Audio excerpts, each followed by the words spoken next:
Hi, this is my senior project podcast. It's called Only Getting Older, OGO for short. It's kind of funny that I chose to do a podcast for my senior project. Well, I think it's kind of funny because I actually hate how my voice sounds on recording. I literally cannot listen to myself on recording, but that's okay because I'm gonna have to edit this anyway, so I'm gonna have to listen to it. But I named this podcast Only Getting Older, OGO for short, OGO Podcast on Instagram, um, because I want the topics to be centered around kind of advice and stuff and things that could probably help us seniors now that we are moving on to a new chapter in our lives. We're graduating soon, we're going to be adults, we're going to hopefully go into college. We're just starting our new chapters, and I figured this could be maybe a little bit helpful for some people, or at least I hope so. So, besides the actual relevant topics, I want to maybe add some fun topics in there. Like, I was actually outlining a bunch of episodes today, and one of them, the longest one yet, actually, my longest outline yet is about Taylor Swift, because I love Taylor Swift, and I will always love Taylor Swift. But that's besides the point.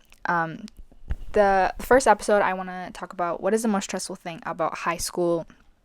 So I was going to do just one long list and kind of elaborate on that a little bit, on each item on the list. But I actually asked a couple of my friends to answer the question in as much detail as possible, and thankfully, some of them gave me very good answers. But I wanted to talk about I know I say a lot, sorry. I want to talk about my top two first. So the first one, for me, the most stressful thing about high school is tests. Just straight up tests. I am a horrible test taker. I've always hated taking tests. I hate to say it, but I don't study. Well, okay, just this year, senior year, I have actually started studying because I think the pressure of college finally started kicking in, and I was like, okay, I need to actually study. Like, every single year since I've been in middle school, we've always been given study guides. And if we do the study guide in class, I'll do the study guide, I'll fill it out, and then I'll be like, okay, I'm gonna go home and read over it. And maybe I did. Maybe I did go home and read over the study guide or just read over everything. But then I was told that reading over your notes, or reading over just simply reading or skimming through the material, doesn't do anything. And they were right, because it never did anything for me. Nothing ever really stuck to my brain. Oh my god, I tried the gum trick, how if you would study and chew gum or something, and then if you while you took the test you would chew the same flavor of gum, that it would bring the memory back. Did I try it? Yes, but did I end up chewing gum during the test? No, because I forgot. So I never actually got to really test that theory. So if someone can let me know if that actually works, because I might be needing it. But yeah, I never really used the study guides, or if we were told to make our own, I never did, or I just never studied before tests. I would always be like, I'll be fine.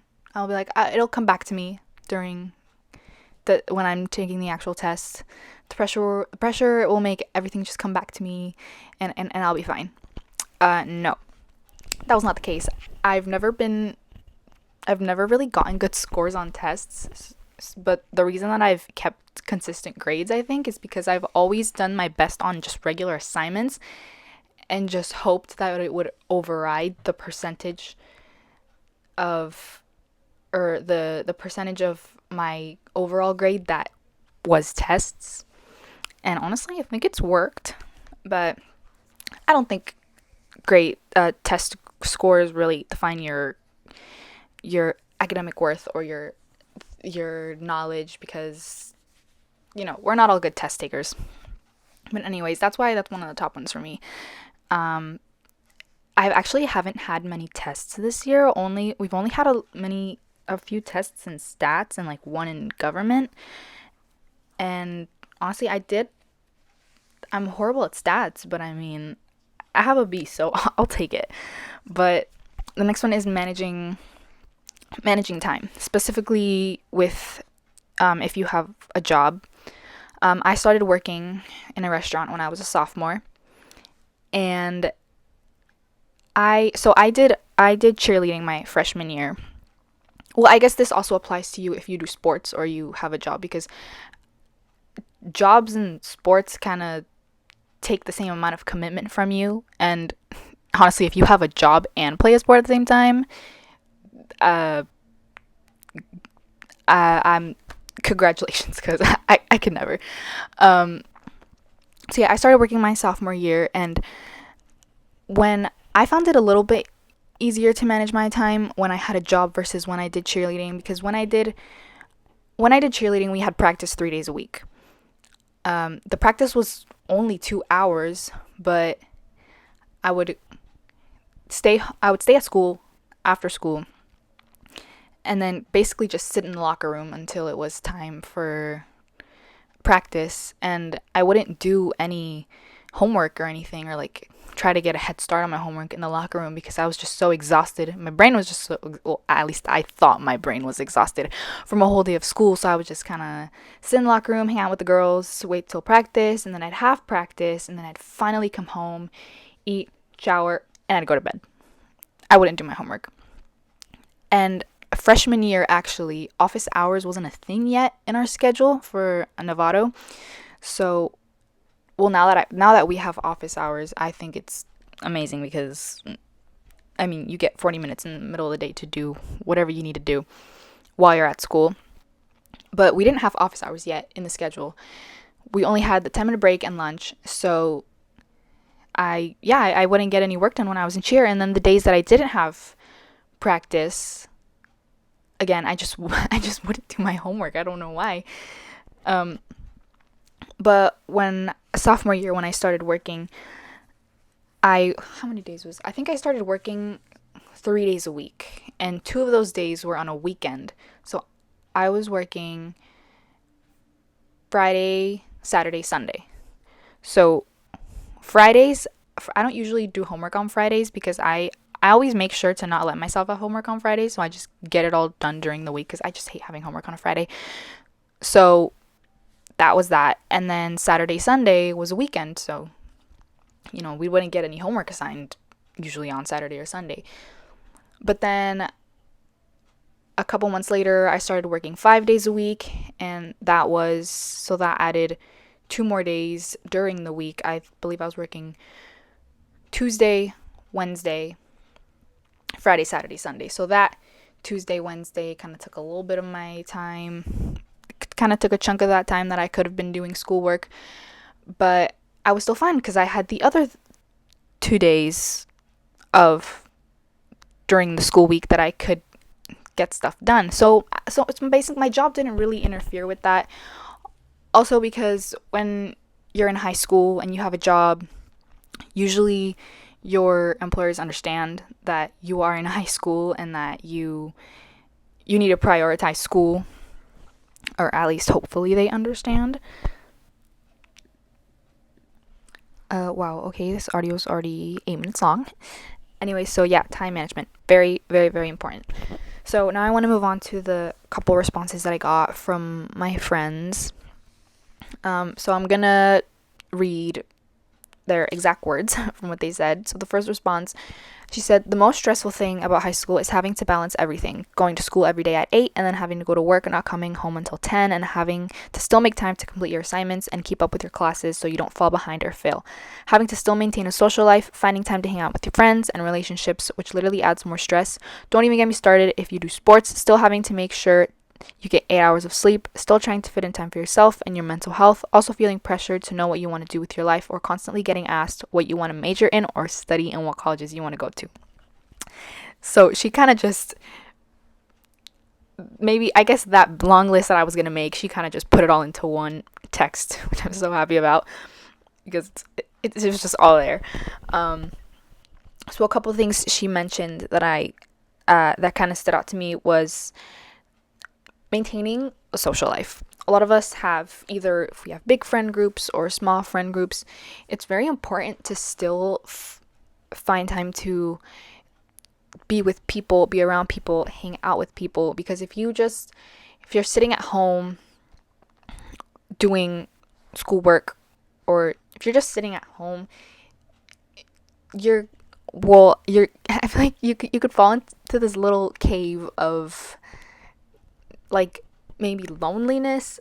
I don't know, maybe that's how I've felt at certain times, maybe my freshman year. And that kind of happened to me. I felt like that because I wasn't really interacting as much.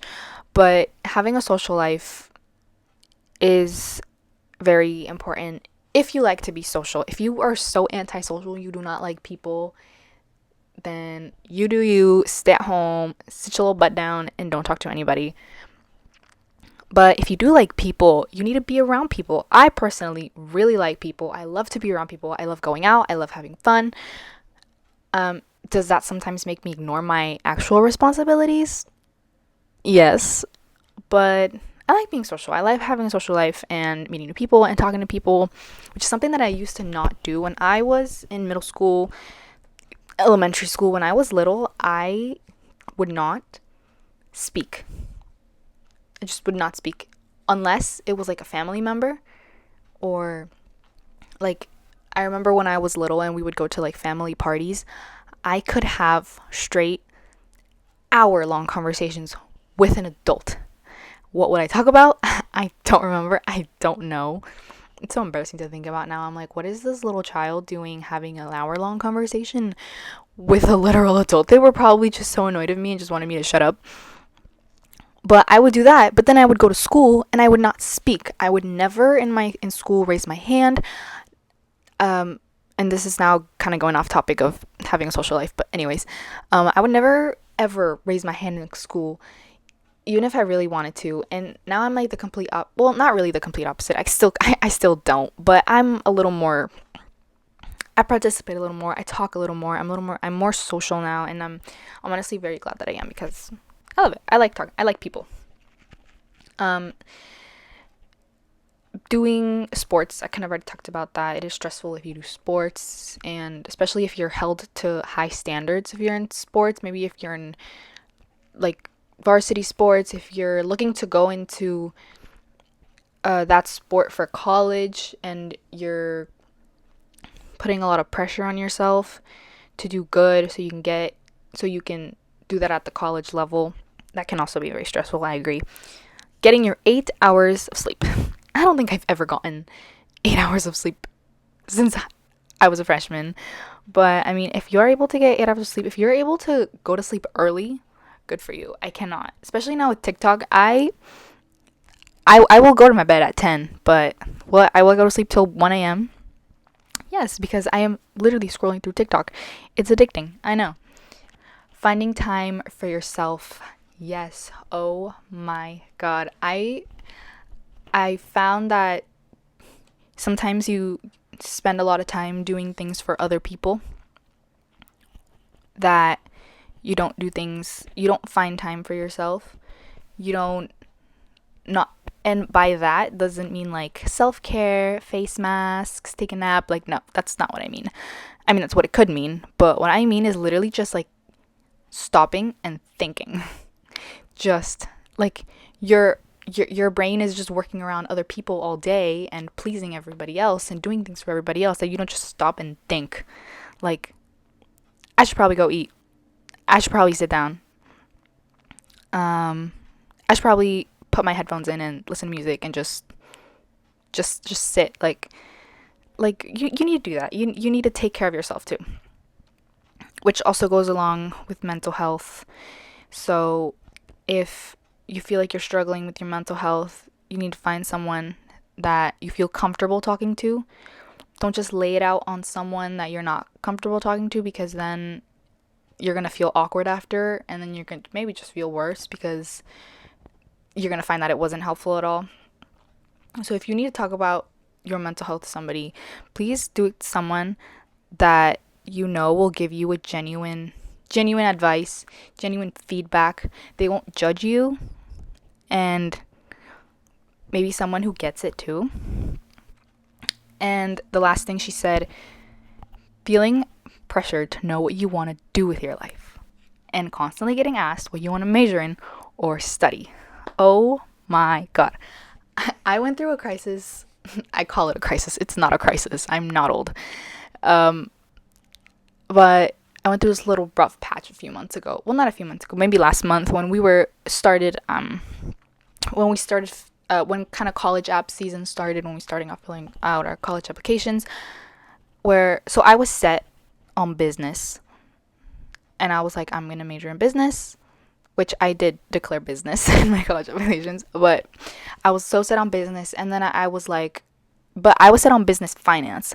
I was like, I'm gonna go into finance, I'm gonna go into accounting, because I felt pressured to know what I wanted to do with my life. So I was like, okay, I'm gonna be an accountant. Accountants make a lot of money. Accountants are successful. Sure, I'll be an accountant, or I'll work in finance. I'll work in some kind of financial aspect for a company, if that makes sense. And that's why I was like, okay, I'm gonna go into business finance. But then I was like, okay, I'm not bad at math. I'm not horrible at math. I'll understand math if I want to understand it, Like, I'll do good if I want to do good. But why am I going to put myself in something that I know why am I going to voluntarily put myself in something that I know I'm going to hate? Such as finance, math. So, I'm still doing business, but I'm doing general business or business administration, which is a little more general, which is a little more broad. You can take business in so many different directions. It doesn't have to be finance. It doesn't have to be numbers. You don't have to have your job centered around that, at least. And that's why. But I did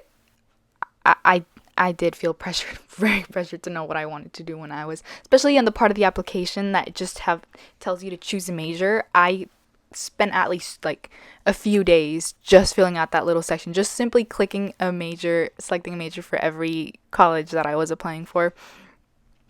But I think at one point I was actually going to do psychology.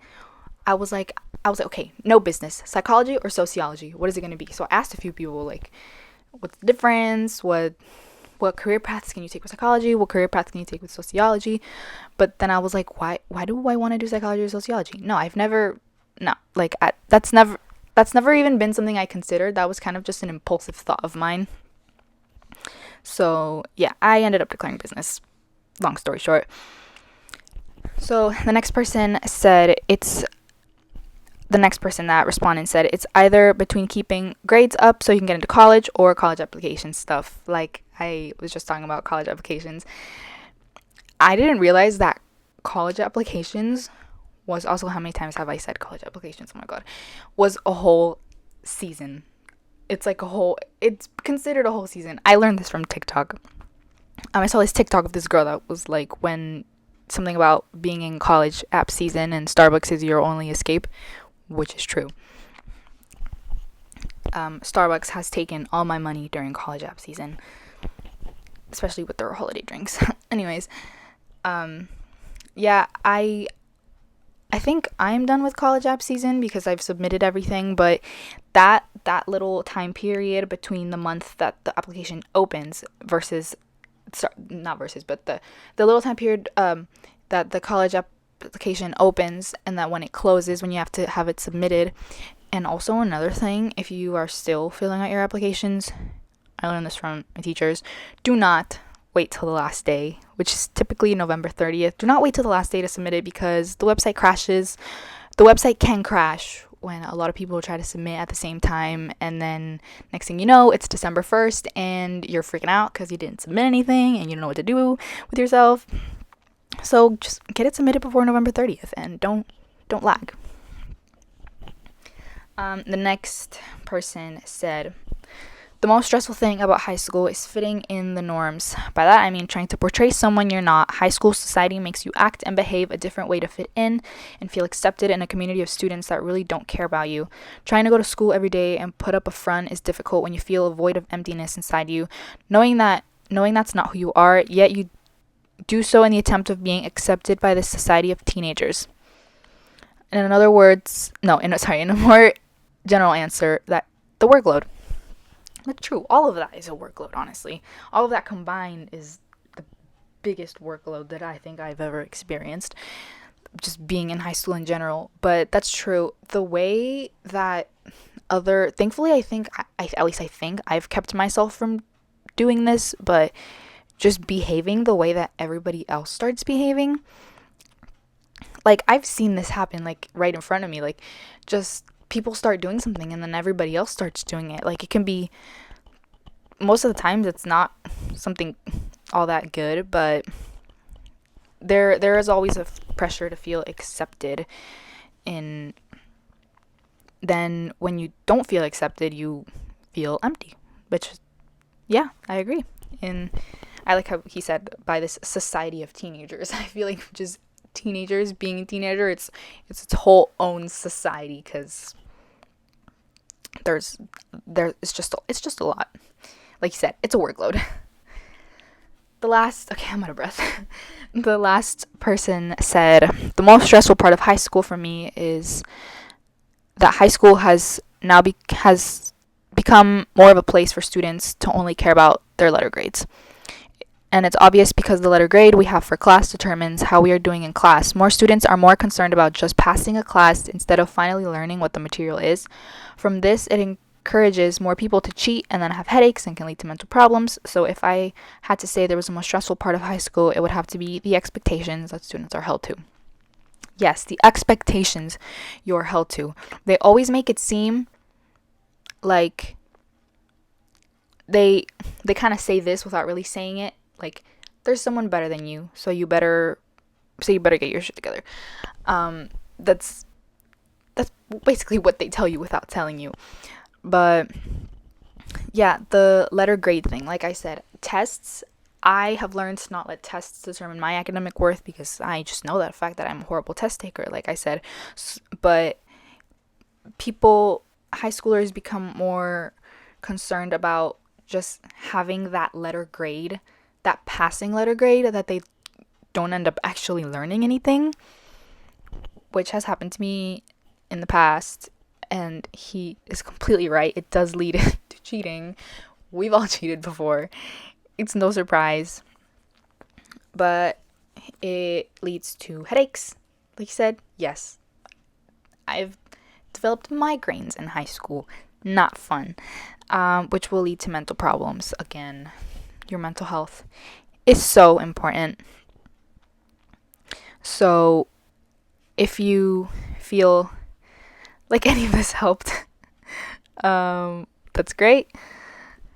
I just listened back to this whole audio and I realized I sound out of breath the whole time from talking.